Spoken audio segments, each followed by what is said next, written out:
主子，前方有人拦路。有多少人？1人。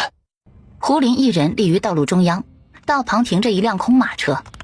傅九离的马队簇拥着马车缓缓停了下来。乔大下马来到胡林跟前。你今日到此，所谓何事？我要见沈小姐。你一个外男，见我们夫人做什么？我要见沈小姐。你小子，我说话你听不懂是不是？我们夫人不会见你的，你走吧。胡林却岿然不动，仍旧死死盯着马车的方向。南星，你在吗？我是胡林，我有话与你说。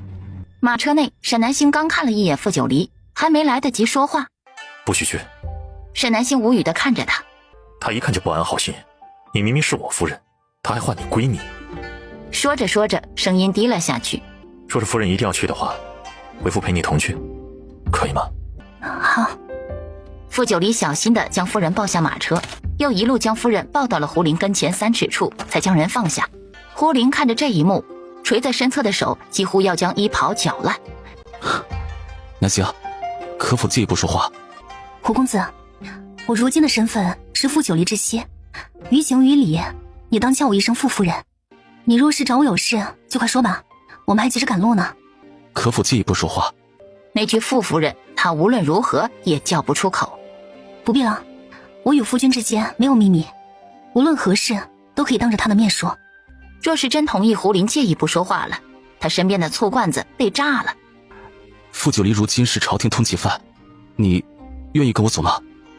痴心妄想！你如今都自身难保了，还要南星跟着你受苦吗？我的夫人我自会护着，你一个外人有什么资格过问？就凭我能保护他。南星，你跟我回去。胡林，我记得我曾与你说过，我此生只会认傅九离一人。可他如今犯了死罪，他没法再护着你了。我不在乎，我与他夫妻一体，本就该同甘共苦，他活我活，他死我随，而且我还有了他的孩子，我们一家人无论如何都不会分开。胡林，你走吧，这世上好女子千千万，总有一日你会遇到你的良人。不，南星，你跟我走，他活不了多久了，我一定能护着你。你的孩子我也会当做亲生。傅九离实在忍不了了，骤然一掌将胡林掀翻在地上。你3番2次觊觎我夫人，如今还敢觊觎我的孩儿，你当我是死的吗？你就不怕我向陛下告密？随便。傅九离气得要命，动作却很轻柔。他将夫人再次抱起，一步一步稳稳地往回走。带回到马车上，将夫人扶着坐好。傅九离的脸色仍旧不太好。好了，别生气了，我夫君大人有大量，怎么不跟他一般见识啊？我不是大人，也没有大量，我就是小姐，任谁觊觎我夫人，我都想把他大卸8块。好，我是你一人的，永远都是。不知暗卫们又跟胡林说了什么，或是做了什么，反正没过一会儿，马车又急速奔跑了起来。胡林在原地趴了许久，待觉得自己稍好些，便强撑着身子站了起来，准备驾车回去。他正要爬上车辕，就听到了一阵隆隆的脚步声。定睛一看，是兵部侍郎石磊带着2000护卫军赶到了。胡公子，你可曾看见傅九离的人马经过此处？看见了。那你可知他们往哪边走了？胡林的视线也跟着看向那个岔路口，手一抬，指向右边的路口。他们往那个方向去了。追！带着2000护卫军朝着右边的路疾步追了过去。胡林看着护卫军走远，心里终究是松了口气。他狠狠地一甩马缰，马儿突兀，人力嘶鸣，前蹄落地，骤然朝着来时路飞奔了出去。然还未走出多远，迎面远远的就遇上了滚滚飞扬的烟尘。随着马队逐渐靠近，迎风呼啸的大囊旗猎猎抖动，上面一个大大的谢字分外显眼。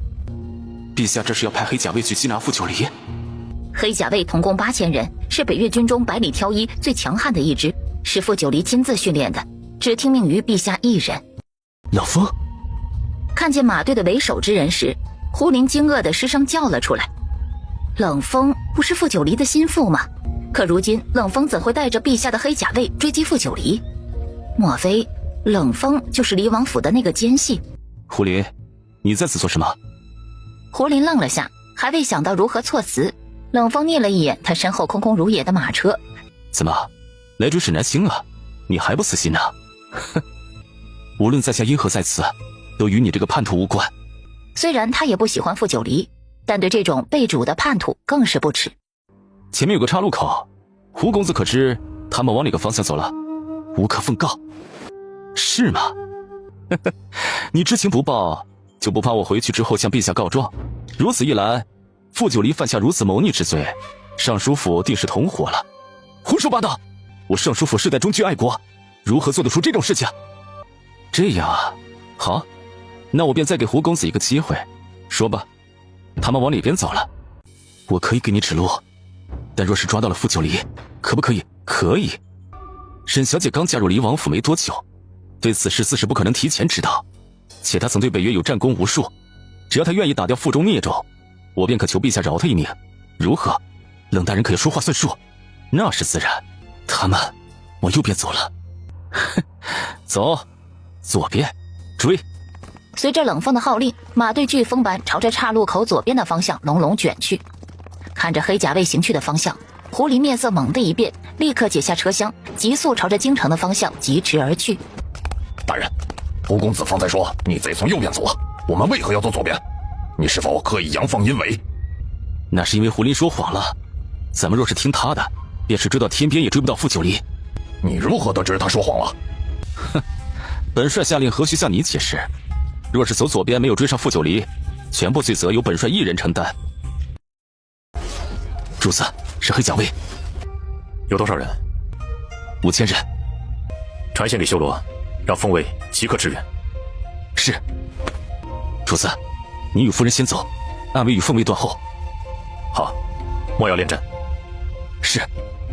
暗卫死死拦住后面的黑甲卫，马车速度未减，继续往前快速奔去。我们有胜算吗？没有，暗卫共有384人，说是平日里以他们平均战力，对上黑甲卫可以以一敌10，再加上凤卫1000人队，即便对上5000黑甲卫，也不足为惧。怨骨出在冷风身上。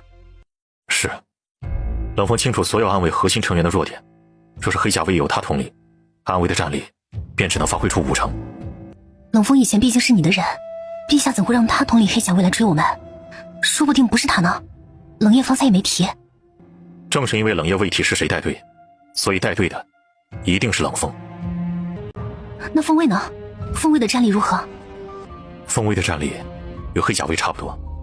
夫人，对不起，都是因为我才让你陷入这般险境。没关系，我们今日便拼力一搏，若是败了也没事。无论如何，咱们生同亲，死同学。好，生同亲，死同学。冷风眼看着马车迅速远去，厉声下令：全体黑甲卫听令，全力突围！活捉傅九离者，赏黄金1万两，尽绝3级；取其首级者，赏黄金5000两，尽绝1级。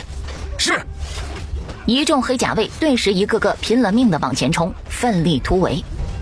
记住本帅先前跟你们说的那些人的弱点，带着他们的弱点猛攻。冷风，你无耻！冷夜手执长剑朝冷风逼了过去，却瞬间被一排黑甲卫拦住。冷夜顿时被缠住，似乎人人都知道他的弱点在下盘，人人逮住机会就攻他下盘，他立即自顾不暇了。哼，今日5000黑甲卫在此，你们注定不是我的对手。傅九离大逆不道，犯下欺君与谋逆之罪，罪不可赦。念在往日情谊，若是你们愿意归降，日后同我一起为陛下效力，我愿求陛下饶你们一命。众暗卫都在拼尽全力死战，无一人搭理他。冷风，受死吧！听到这道熟悉到不能再熟悉的冷硬女声，冷风下意识看过去，就看到冷月从他斜后方举着一把长枪狠狠掷了过来。冷月，几个黑甲卫同时扑了过来，挡在他面前，一个用力，那根长枪便被打偏，掷在了地上。长枪被打偏，冷月又亮出一把匕首，迅即朝他扑了过来。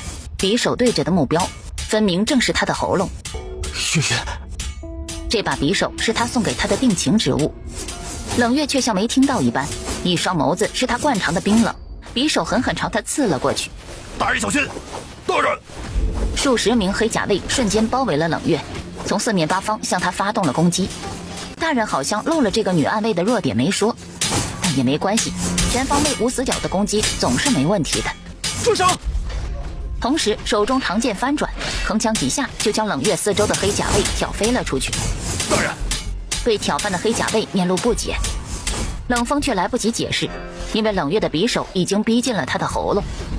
他展开轻弓，步步后退，冷月手持匕首，步步紧逼。冷风一边退一边喝退，想要过来帮他的黑甲卫。收手吧，你不是我的对手。冷月却毫无反应，匕首转了个方向，又朝着他的左胸处狠狠刺了过去。冷风一把截住了冷月的手腕。冷月，你能不能听我说一句？冷月拼命挣扎，却如何也挣脱不开他的桎梏。他忽然眼神一冷，左手忽然抽出腰间软剑，就朝着自己右手腕狠狠砍了下去。冷月，你疯了！急忙一掌将他手中的软剑打落，将他紧紧抱在了怀里。月月，你听我说，傅九离他犯了死罪，陛下不会放过他的。你跟我回去，听话。今日你我不死不休。冷风没法子了，只得迎了上去，却是只守不攻，也不许黑甲卫过来帮忙。冷月，你到底明不明白？是傅九离先背叛了北岳，你难道也要跟着他一起叛国吗？只要你现在跟我回去，我定能求陛下赦免你，然后我们就成亲。日后我们便退隐山林，长相厮守，再也不用过这种刀尖舔血的日子了，这不好吗？我不是你。冷月眸子冰冷，招招致命，毫不留情。哪怕为他而死，你也不愿跟我回去吗？这是我身为暗卫的使命，死又何惜？说话间，冷月找着突破口，手中软剑寻着机会，立即朝着冷风的胸口狠狠划去。月月，你……然冷月只是眼眸一眯，就手持软剑再次刺了过去。大人，大人！附近的数名黑甲卫注意到这边的情况，立即停下手中杀戮，相继脱身围了过来。冷月，走！就在这时，冷夜忽然飞身过来，拉住冷月，就迅速挣脱了包围圈，向主子马车离开的方向追了过去。冷月，站住！逃走的两人却连头也没回，迅即飞身离开。冷风这才看向战局，却发现不知何时加入了一队陌生人马，他们此刻已然掩护着傅九离的那些暗卫们逃跑了。后来的这队人马是什么来路？来路不明。来路不明？大人，他们都蒙着面，身上又没有特殊的标识，只知是个黝黑健壮的男人领兵，其余的短时间内确实没有头绪。黑甲卫还有多少人？黑甲卫几乎折了一半，还剩大约2500人。叛贼那边的情况如何？叛贼那边的暗卫约莫折损了8成左右，后来的那队人马折损了至少7成。不管后来的人马是何来路，叛贼已经不足为惧。他心里十分清楚，哪怕此次黑甲卫全军覆没，只要最终能生擒傅九离夫妇，他在陛下面前就是大功。以如此大功换冷月一命，定然没问题。傅九离也是强弩之末，给我追！前方马车中，沈南星撩开车帘看了一眼后面。夫君，我们弃车骑马吧。不行，我知道你担心孩子，可若是继续坐马车，黑甲卫很快就会追上来。再等等，不到万不得已，不可拿孩子冒险。可等会儿到了鸿蒙山脉，咱们就分2路走，那里地势复杂，我来把黑甲卫引开。不行，夫人，孩子年幼，还没有本事保护自己，若是我们做父母的也不护着些，那就太可怜了。沈南星想反驳，可他才张了张嘴，还没来得及说话。夫人，你感受到他了吗？他在里面玩，还在喊爹。夫人。沈南星无语，他感受到个锤子。夫人，撒娇也没用，我不同意。你相信我，我能脱身。不信。他们还剩几个人，当他心里没点数吗？一旦对上后面穷追不舍的2000多黑甲卫，他们这几个人连渣都剩不下。夫人，你能不能讲讲道理啊？只有兵分2路，我们才有一线生机，你何不……什么我们？是我和孩子才有一线生机吧？我告诉你，傅九离，你若是敢用自己的命换我和孩子的命，到时候剩我一个人，你休想我给你养孩子。到时候我就带着你的孩子再嫁个男人，让你孩子叫别人爹，任由别人打骂，还被同龄的小孩欺负，喊他野孩子。听见没？听见了。还敢不敢打这种主意啊？不敢了。虽然傅九离答应了他不再考虑这个兵分2路的法子，然而在马车进入鸿蒙山脉的那一刻，沈南星还是打起了十足的精神，眼睛睁得大大的，连瞌睡都不敢打一下。任由傅九离如何劝说也不管用，他已经打定了主意，他是绝不会闭眼的。你不愿睡觉，那吃点东西总行吧？不吃，不饿。夫人，孩子饿了，你都2个时辰没吃东西了。孩子不饿。在这关键时刻，他才不吃他给的东西，里面指不定就被下了什么迷药了。夫人，孩子不经饿。孩子在我肚子里还是在你肚子里？我是他娘还是你是他娘？我说他不饿，他就是不饿。夫人是怕为夫给你下毒？沈南星不说话，算是默认了。夫人如今对为夫，竟是连这点信任都没有了吗？说着，他拿起干粮，掰下一小块放进自己口中，嚼了几下就吞了下去。夫人，你看，没毒，现在可以吃了吗？沈南星撇了撇嘴，颇有些不好意思，将干粮接了过来，小口小口吃了起来。没一会儿就吃完了，他确实是饿了。夫人喝水。沈南星不喝。夫人这是又怕为夫在水里下毒？沈南星沉默了下，没说话。是的，他就是怕他在水里下毒。傅九离将水囊递到自己唇边，喝了一口。现在呢？可以喝了吗？沈南星接过水囊，咕咚咕咚喝了几大口。抱歉，我不是故意要怀疑你的。没关系。然后没过1刻钟，沈南星就不自觉闭上了眼睛，靠在傅九离身上沉沉地睡了过去。沈南星再度醒过来时，目之所及没看见傅九离，他立即一个机灵就坐了起来，这才发现自己已经不在先前的马车中，而是在一顶朴素的轿子里。他心中一慌，立刻将轿帘掀开，果然就看到是4个乔在抬着轿子。乔大，主子，乔大在。傅九离呢？他在哪儿？属下，他们都已经与9000岁分开了大半日了，如今9000岁那边是何情形，他又如何能知道？停下！沈南星厉喝一声，轿子立即缓缓地平稳落地了。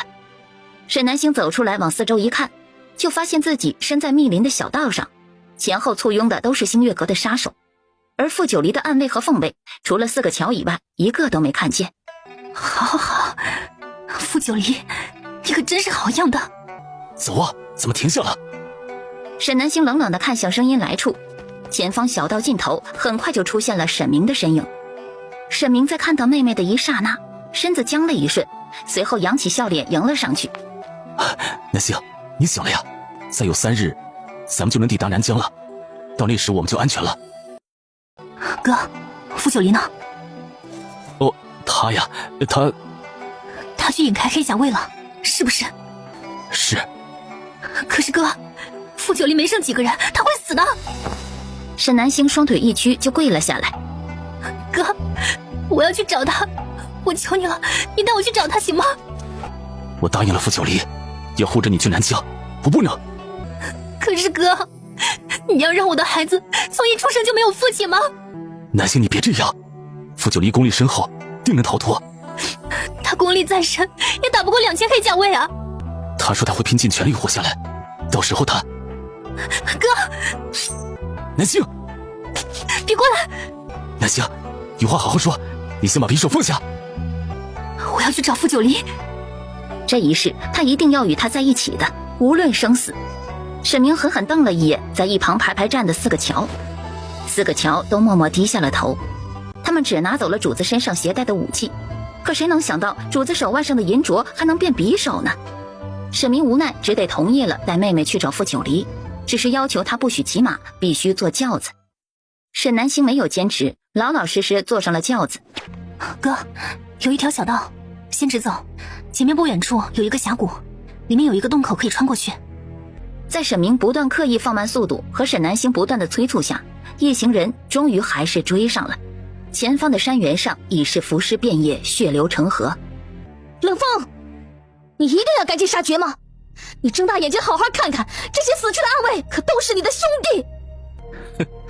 这能怪我吗？我没给过他们机会吗？是他们自己不要命，非要跟着傅九离一起与朝廷作对。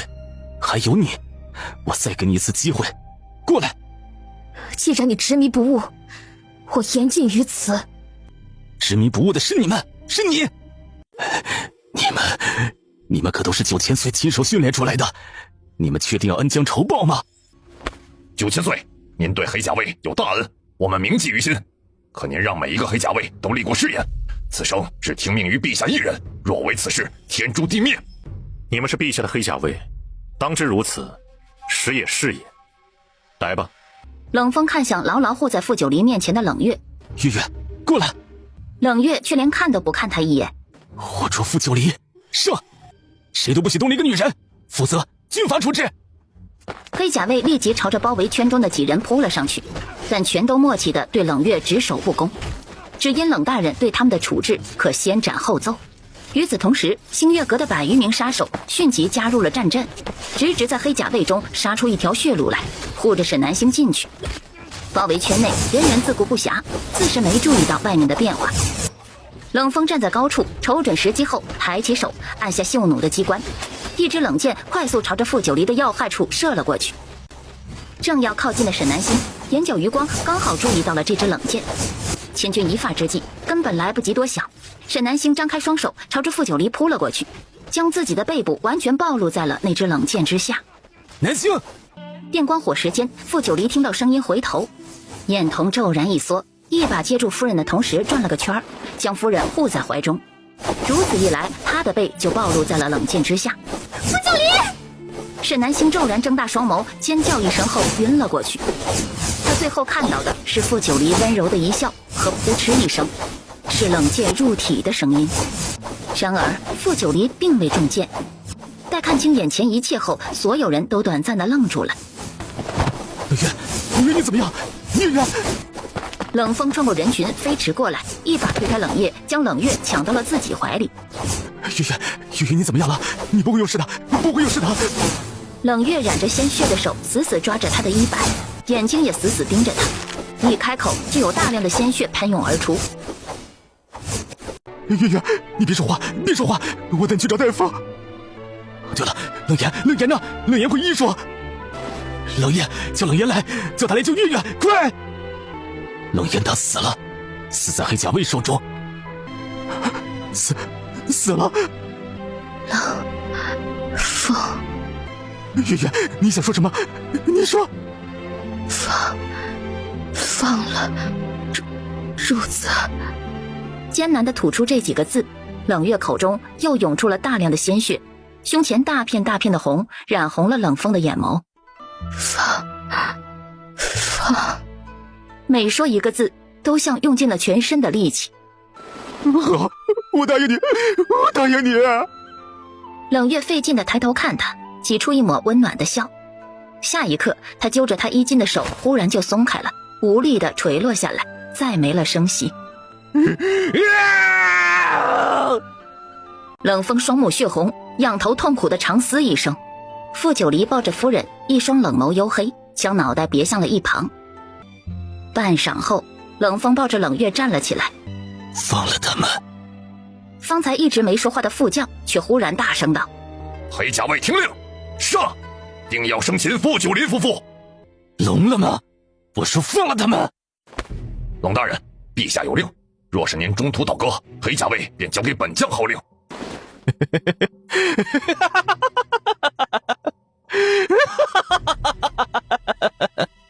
副将却不再理会他，而是看向傅九离的方向。9000岁，得罪了。说罢，手一挥，上！众多黑甲卫立刻朝着傅九离等人扑了上去，与星月阁的杀手们陷入了激战中。可纵然星月阁的杀手个个武力非凡，但对上数量是自身数10倍的黑甲卫，仍旧是力不从心了。随着一个个的杀手倒下，黑甲卫步步逼近，包围圈越来越小，圈中的人也越来越少。带南星走，我也会向东南方杀出一条路，掩护你们。少废话，要走一起走。要不是没有前车之鉴，他就是把妹妹带走了。只要傅九离死了，他妹妹也只有一死。没法一起走，那就一起死。在推搡中，沈南星皱了皱眉，醒来了，一眼看清眼前形势，见傅九离还活着，他心中一喜，然却来不及多问。他手握银蛇笔，3两下就从一个黑甲卫手里抢过一把剑，加入了战斗。可黑甲卫人数实在太多，没过多久就将他们的人推实的所剩无几了。傅九离的右臂和腹部都受了伤，沈明的左腿中了箭，冷夜也是身上多处受伤。南星，跟兄长走。我不走，不要深情，给孩子一条生路。我的孩子我了解，他不会愿意丢下父亲独自逃生的。傅九离，我们那日说好了，生同气，死同血，你又忘了？傅九离没说话，却忽然一个手刀朝着沈南星的后脖梗劈过去，却被沈南星重重一拳隔开了。傅九离，你若是再偷袭我，我现在就死给你看。傅九离没法子了，可眼看根本支撑不了多久，他看向黑甲卫外围的副将。我跟你走，但此事与我夫人和兄长无关，放了他们。回9千岁的话，陛下的意思是要带回你与夫人，缺一不可。那就从我的尸首上踏过去。傅九离眉眼冰冷，出招愈发凌厉，一剑划过，便有7、8个黑甲卫倏然倒地。然一波倒地，第二波立即补上。傅九离内力耗费多了之后，体力逐渐不支。沈南星一把拉过他，将他护在自己身后，保护好自己，让我来。保护你们母子是我的责任。少废话，提起。好。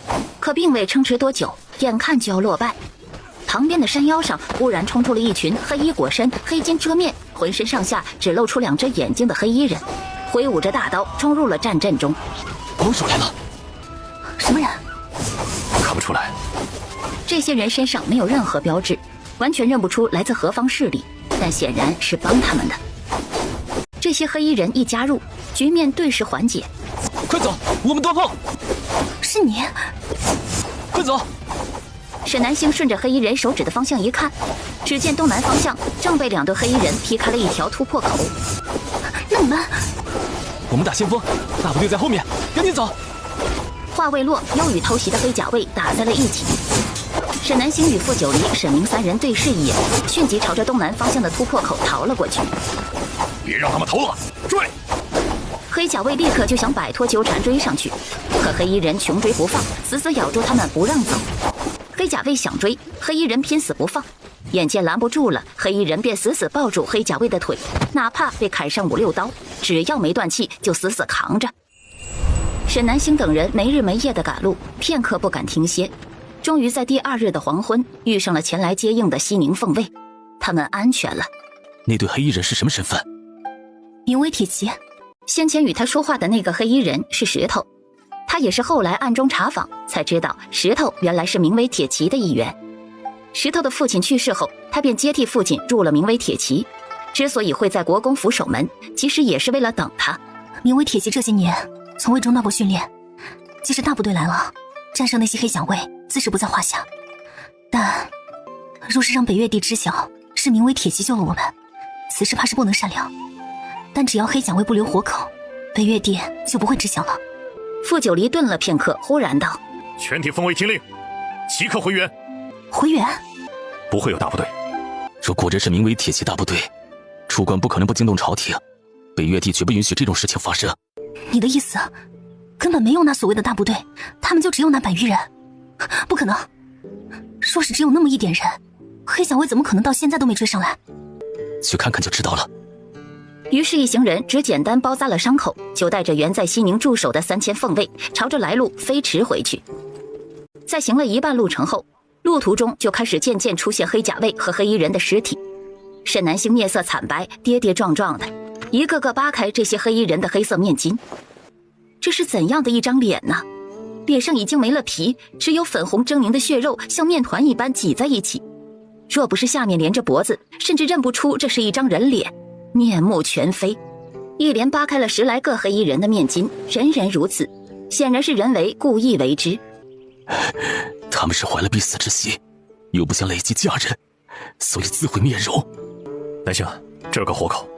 沈南星连滚带爬过去，只见一个同样是面目全非的黑衣人半睁着眼睛。没事，就好。沈南星在他说出第1个字时，就已经认出了他的身份。你不是说你们打先锋，大部队在后面吗？怎么只有你们几个人？你们为何要这么做？你是名为铁骑的主人，赶紧！名为铁骑是保护国家的，不是保护主人的，你们傻不傻？大部队没来，不算过。话音刚落，石头脑袋一歪，就躺在沈南星的胳膊上断了气，脸上还挂着一丝笑意。再往前看看，兴许还有活口。沈南星神色恍惚，任由傅九离将他扶上马车，不动也不说话，只静静地靠在马车壁上。傅九离吩咐了凤卫中的女医贴身照顾他，又命一部分凤卫留下仔细收敛黑衣人的尸身，便带着剩下的凤卫继续快速前行。一路疾驰，又走了约莫1个时辰，才遇上已经踏上回城路的黑甲卫。名为铁骑的100人队已经全部阵亡了，黑甲卫此刻只余数百人，顷刻间就被追来的凤卫严密包围起来。黑甲卫败了，要杀要剐，任凭9000岁处置。你们也是听命行事，你们走吧。傅九离一抬手，凤卫立即朝两边闪开，让出了一条道。副将愣怔片刻后，低着头带着余下的黑甲卫灰溜溜地走了。冷风呢？冷月的尸身何在？主子，冷月已经下葬，冷风他自裁了。将他们俩葬在一处吧。若不是出了此事，本来是要给他们办婚事的。是。将此番牺牲的暗卫凤卫还有名为铁骑的100人队的安葬事宜全部完成，已经是半月以后了。傅九离夫妇和沈明对着这硕大的千人墓碑恭恭敬敬地鞠了3躬。你接下来有什么打算？拿回属于我的东西。几乎是话音刚落，冷夜小跑过来禀报：主子，宫里来人了，说是要接2皇子回宫。傅九离点了点头，抬手摸了下夫人的脑袋，然后大步离去了。西宁皇宫，一座立于皇宫最高处的亭子里，傅九离被内侍引着到来时，只见一个身形佝偻、头发花白的老人正背对着他站着。陛下，2皇子来了。听到声音，老人转过了身子。你就是离儿吧？我是傅九离。好啊！一晃就是10多年过去，你都长这么大了，长得像你母后。都是父皇不好，这么些年一直没找着你，让你吃了不少苦。回来就好，坐吧。两人坐下说话。离儿，父皇知道你因为你母后的事还在埋怨父皇，可那都是因为什么？你母后当年盗取皇室机密，朕还没对她怎么着呢，她竟畏罪自杀了。她那一把火一点，朕还以为你也被……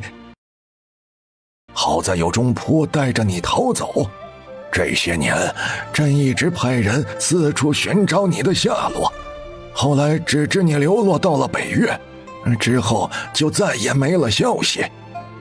正好那段时日北越闹旱灾，朕还以为你已经不在了。西宁帝眼睛一眨不眨地看着自己丢失了10几年的儿子，当年那个小小的孩子，如今已经长这般大了。当年的事过去了，也就过去了。如今你既回来了，朕打算……时至今日，您还觉得当年是我母后盗取了皇室机密，还认为我母后是畏罪自杀？你这话是什么意思？我母后在嫁给您以前是堂堂南疆女皇，便是要盗取机密，她何须自己亲自出手，又何须将自己嫁给您？你说什么？你母后是南疆女皇？她明明是个普通女子啊！您若是不信，尽管去查便是。待您证实了此事，就会知道，本是欲加之罪，畏罪自杀，更是狗屁不通。我母后这么多年都没等来您为她报仇，那日后她的仇便由我来报。傅九离说完这2句，起身就要离开。等等，你母后的事儿，朕会去查清楚。现在来先说说你的事儿。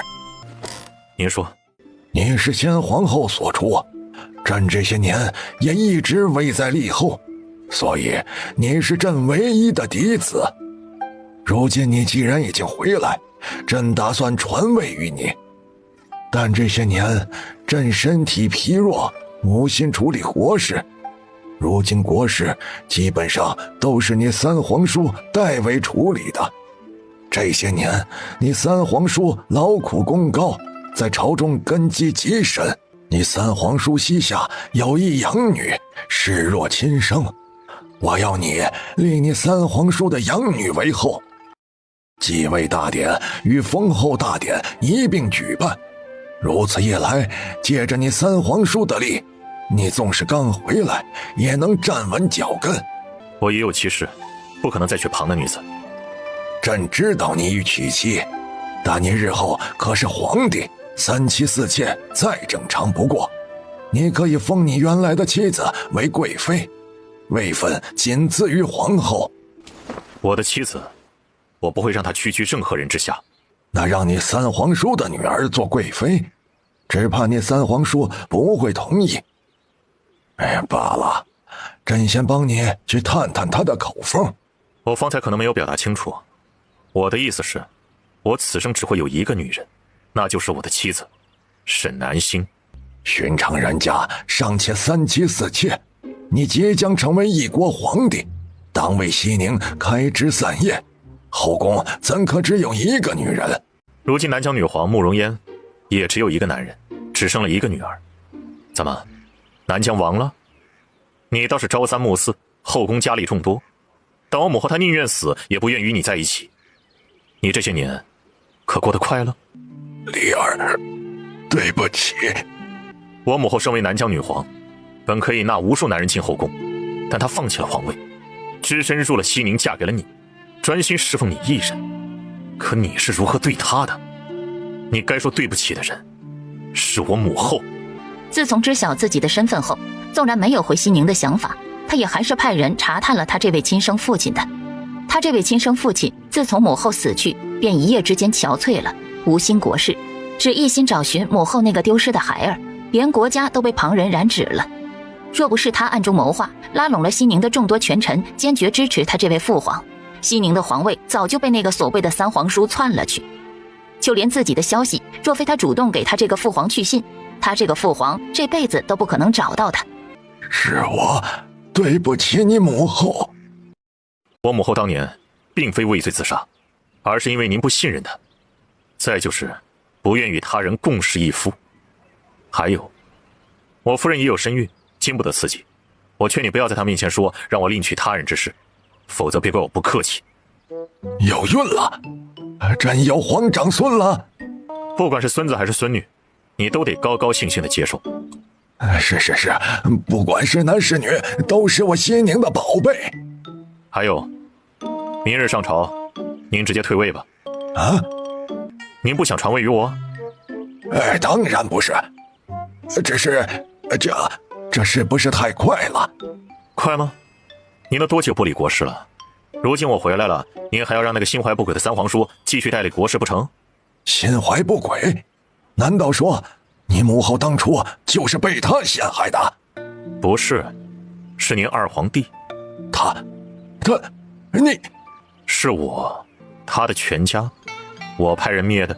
知道了母后是被人所害的那一刻，他立即就出手了。没道理害死母后的人还能好好活着。我不像您，这么多年过去了，连个真相都查不出来。若是母后指望您为他报仇，怕是等您去与他团聚了，他都等不到。所以明日朝会，您会主动传位于我吗？朕也想传位于你，可你三皇叔摄政多年，你又不同意娶你三皇叔的女儿，这事儿得慢慢来呀。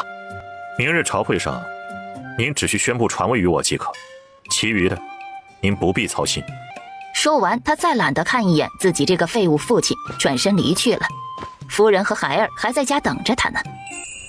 第二日朝会上，傅九离携夫人拜见西宁帝，还没跪下去，傅九离一个眼神，西宁帝连忙摆手：“不必跪了，赐座。”待儿子儿媳坐好，西宁帝首先宣布了两人的身份，这是他丢失多年的嫡子和儿媳，如今找回来了。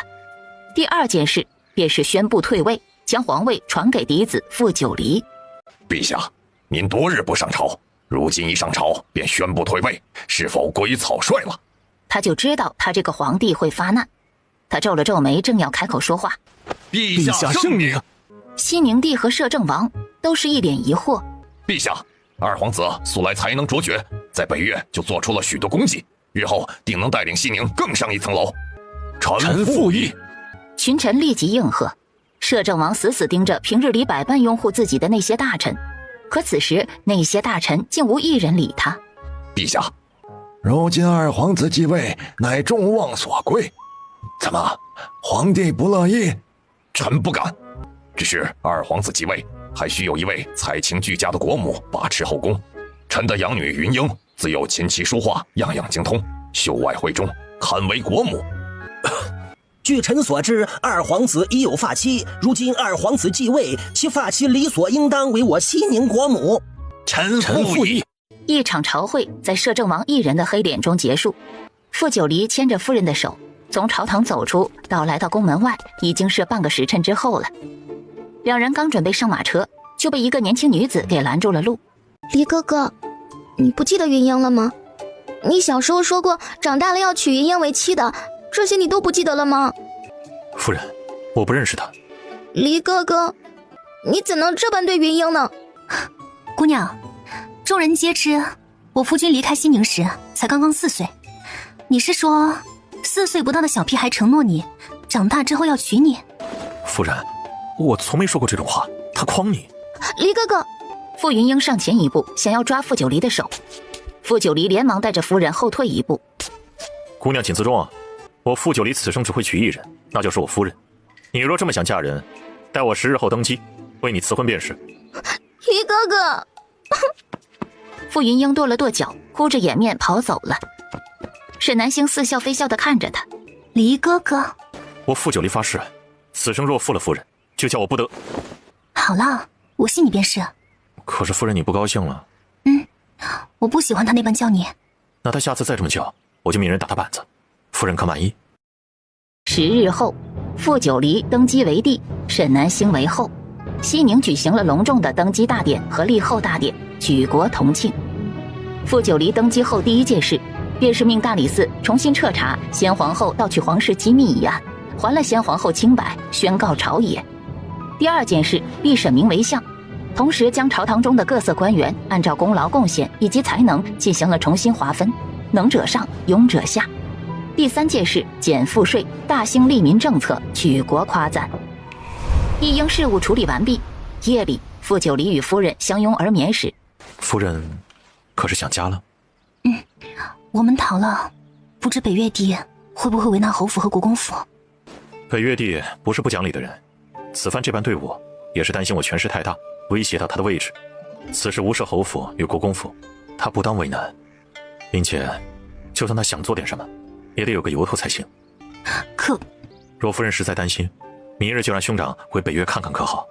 若是方便，便设法邀请侯府与国公府的人来西宁住一段时日。夫人觉得如何？好。我北越泱泱大国，当真没一个可以带兵出战的人了吗？啊，说呀！你们平日里不是很会说吗？为何西宁和南疆会同时派兵攻打我们？还是50万大军？我们今年是夺了东莱10城，但何时得罪了西宁和南疆了？他们是为了什么才要攻打我们？到底有没有人知道？若是你们再不说话，朕就把你们都砍了！陛下，自古以来，邦国之间的战争无非求财或求地。他们有50万大军，咱们是无论如何也打不过的。不如问问他们想要什么？要钱财，咱们就给金银；要地，咱们就割地。当真只能如此了吗？父皇，西宁和南疆此番不为求财，也不为求地。他们是要北越亡国。你说什么？父皇，您知道，您只知西宁新帝登基了，可您知道西宁的新帝是谁吗？不是他们新找回的二皇子吗？是啊，可西宁新找回去的二皇子，您可知他是谁？谢恒，你到底想说什么？西宁刚刚登基的新帝，就是被父皇您一路追杀，逃到西宁的傅九黎。他登基了，也没有立即出兵北越，而是在南阳侯府爵位被夺，镇国公府被污蔑谋反之后，他才联合南疆出兵。父皇，是咱们做的太过了。休得胡言乱语！谢恒，这些事若是真的，你又如何得知？父皇，您还记得儿臣身边的小柱子吗？他本是黎王的暗卫，昨日不辞而别了。这是他留给儿臣的信。谢恒双手呈上一封信，魏公公立即接过信，打开，递给了北越帝。父皇，黎王走了，南星姐姐走了，许太傅走了，沈老侯爷也走了。北越已经没有能为您出征的将领，北越也没有能抵挡50万大军的兵力，您好自为之吧。说完，不去看北越地，也不再管朝堂重臣的反应，谢衡径直与语离去了。2个月后，西宁南疆联军势如破竹，兵临北越皇宫。军令严格，大军并未伤害一个百姓，对北越投降的士兵也未赶尽杀绝，而只是遣返回家。傅九黎带着一队甲士来到内殿时，只看到了背着他逆光而战的谢衡。李王，好久不见。谢清凉在何处？李王，你还记得吗？以前我们俩一起发现了一条皇宫通往外面的密道，我们还约定了不能告诉别人。我毁约了，我将密道告诉了我的父皇，他从密道逃走了。追！等等，李王，是我对不起你，我没有劝住父皇不要追杀你和南星姐姐，也没有劝住父皇放过南阳侯府和镇国公府，我还曾被父皇的话蒙蔽，以为除掉你是对的。谢衡说着话，嘴角忽然流下了一缕血迹，少年身板摇摇欲坠。谢衡，你怎么了？傅九黎一个闪身过去，稳稳接住了少年。李王，我服了毒药，已经要死了，求你放过我父皇一命，我用我的命替他，好吗？好吗？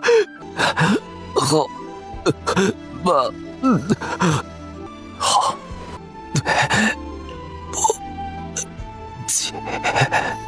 少年葱白的手垂落下去，失去了生机。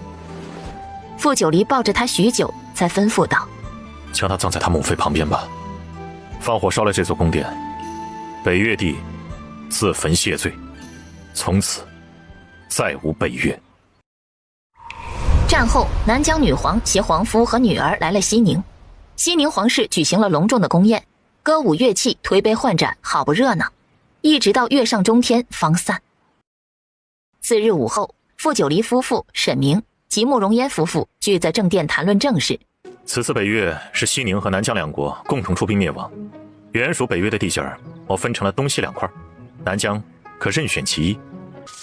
小九，北越是你亲自带兵打下来的，3权属归西宁所有。小姨，这是国事，切不可冲动行事。可不是冲动行事，除此之外啊，我与你姨父商议过了，南疆我也打算交给你一并治理。小姨并无治国天赋，自从小姨从你母亲手里接过南疆这个摊子，就成日忙着国事，没睡过一天好觉。以前没有皇夫也就罢了，可如今有了皇夫，小姨便更没有时间处理那些乱七八糟的事了。小姨已经这把年纪了，还能活多少年？余生啊，小姨唯一的愿望便是陪着你姨父游山玩水，过过悠闲日子。况且你本就是我南疆的血脉，南疆给你可是名正言顺呢。那芊芊呢？她可以继承皇位。芊芊那个孩子呀，皮得很，成天只想着上树摸鸟，下河捉鱼。总之，他不合适。九黎，你就收了南疆吧。为师了解你，你是有大才之人。况且天下四分五裂，各国战争频繁，受苦的始终是老百姓。你看这次两军对峙，咱们又死了多少士兵？若是能天下一统，百姓才能真正的安居乐业呀。陛下，臣昨日收到东来陛下的来信，说是几个皇子为了争那个位置，争得头破血流，甚至他险些被皇子们暗杀。前些日子咱们攻打北越，东来之所以没出兵，也是因为陷入了严重的内乱，如今才堪堪处理好了。东来陛下说，想听听臣的意见，东来以后该如何往下走。那你，既然天下一统是必然趋势，臣会劝说东来陛下将东来也一并交给您治理，这样您就能兵不血刃，直接拿下南疆和东来两国，统一四国，成为千国一帝了。他能同意？他恐怕也没法不同意。臣打算先礼后兵，若是他不同意，就告诉他，如今天下二分，他一个弱国对上您这样的强国，后果是显而易见的。众人听完后笑作了一团，好一个先礼后兵，沈明这招可真损呢。